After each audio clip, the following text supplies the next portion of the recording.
This episode of Ties That Help is brought to you by Audible. What's up, guys? Just a couple days ago on October 23rd, Apple announced the new iPad mini alongside the iPad 4th generation. So in this video, I wanted to quickly give my thoughts on both of them and kind of clear up some stuff that I've been reading from a lot of you guys in the comments. Let's do it.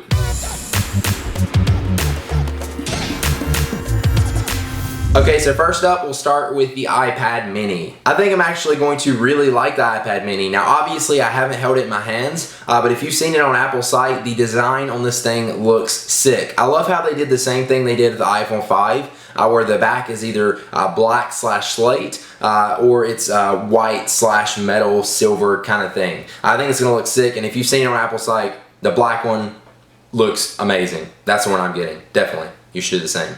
But anyways, I've read a lot of comments about the iPad mini, and it seems like most of them are either confused about the iPad mini or just don't see why Apple did it in the first place or at the price point they did. So I kind of wanted to just explain why Apple did the iPad mini. The iPad mini was Apple's answer and way into the lower end tablet market, so they can compete with some of the other tablets out there like the Kindle Fire and the Nexus 7, which are both around the same price point. It's a little bit more expensive, but it gets them to the lower end tablets so that people can afford them more. They can't spend $500 on the iPad but still want to get an iPad. A lot of the comments I've read is, why would they price the iPod Touch 5th generation, which was just also announced, at $300 when the iPad mini is only $330? Wouldn't you want to go get the iPad mini instead for only 30 more bucks? But really, no, because the iPad mini and the iPod Touch are, in my opinion, two completely different things. Yes, the iPad mini is really just a bigger version of the iPod Touch, but an iPod Touch, you want to have that in your pocket and listen to music or play games on it when you're on the go.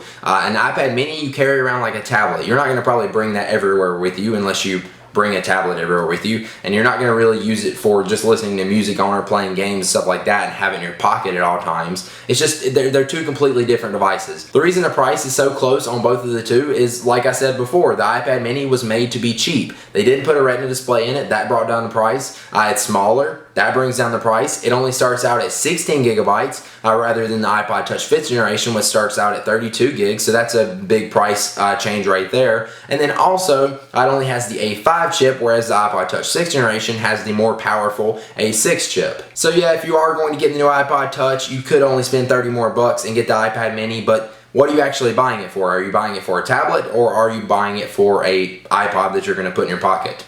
That's what the question you need to ask yourself. I think the iPad mini is going to kill it in sales. I think the $330 price point is just on the dot. It could be a little bit cheaper, but that's just enough to kill the lower end tablet market. I think they're going to actually sell more iPad minis than they probably have ever sold any other iPad. That's just my prediction.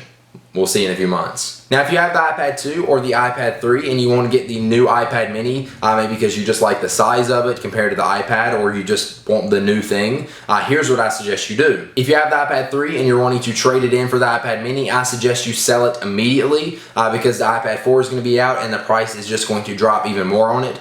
So go ahead and sell that, and after you buy the iPad mini, you'll probably have some money left over. Now, if you have the iPad 2 and you're wanting to switch, I would definitely say do it if you're okay with losing the Retina display and the extra screen size, but if you do, you're pretty much getting the same thing or better, because, or at least as far as specs, because the iPad mini has the same specs as the iPad 2, except some of the stuff in it is even a little bit better. Like, it's got dual band, so your data speeds and your Wi-Fi is going to be faster, plus it has the 720p HD camera on the front, so everything in the iPad mini is going to be a little bit better or the same as your iPad 2, except obviously the screen size and the screen resolution. And now let's talk about the iPad 4. If you have the iPad 3 like me, you probably just bought it not too long ago because it just came out also. Don't feel the need to update to the iPad 4 at all, because there's seriously no reason to. You're not being left behind. Your technology isn't old.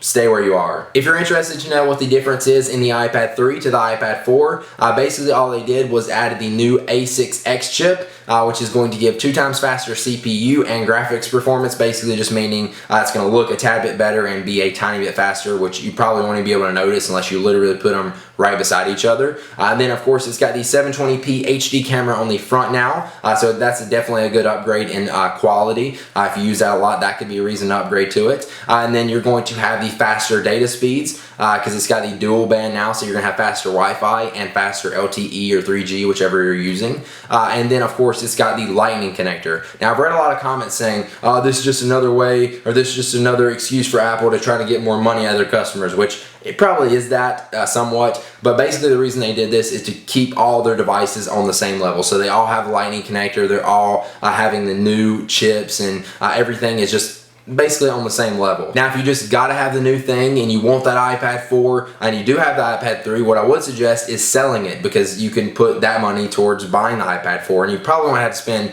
much more if you sell it as soon as possible. Once that iPad 4 is out and people can get it in their hands, the price is probably going to drop even more. So if you are planning to do that, sell it as soon as possible. Trust me. Now before we wrap up the video, let's take one last look at our sponsor, Audible. Audible.com is the leading provider in downloadable digital audiobooks and spoken word entertainment. They have over 100,000 titles for you to choose from in pretty much any genre you could ever want, and you can download these and play them back on your iPod, your MP3 player, anywhere, anytime. If you want to check it out, go to audible.com/Ty and you'll get one free audiobook download of your choice when you sign up. And yes, it's 100% free and you can keep it forever. How awesome is that? An audiobook I listened to on Audible and absolutely loved is called The Lost Symbol, and it's by Dan Brown, the same guy who wrote the Da Vinci Code. So if you like the Da Vinci Code, if you watched the movie or you read it, you are going to love this book. It's because it's the same kind of thing. Robert Langdon, who is the main character in this book, also the same in the Da Vinci Code, goes on a crazy journey that's full of Masonic secrets and hidden history. And like what he's trying to do is uncover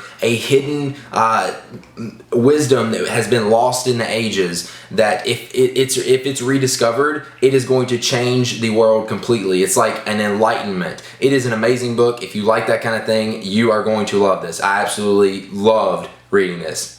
Amazing. That's all I'm going to give you because I don't want to spoil it for you, but if you want to listen to The Lost Symbol, you can use that as your free audiobook download or anything else you choose on the site. So go to, again, audible.com/Ty for your free audiobook. Oh, also, if there's any good books related to business or anything that you guys think I should check out that you've read, please let me know in the comments, because I'm trying to find some good books on business to read to brush up my businessy skills. So let me know. So there you go, there's the iPad mini and iPad 4th generation from my point of view, my thoughts on it. I'm interested to hear from you guys, so let me know in the comments down below what you guys think about the iPad mini and the iPad 4. Are you going to be getting it? Are you going to be switching from another device? Are you going to be upgrading? Are you going to be selling yours? Let me know. I'm interested to know. And if you enjoyed this, click the like button down below. Make sure you subscribe to my YouTube channel for more videos like this, and I will see you guys in the next one. Peace.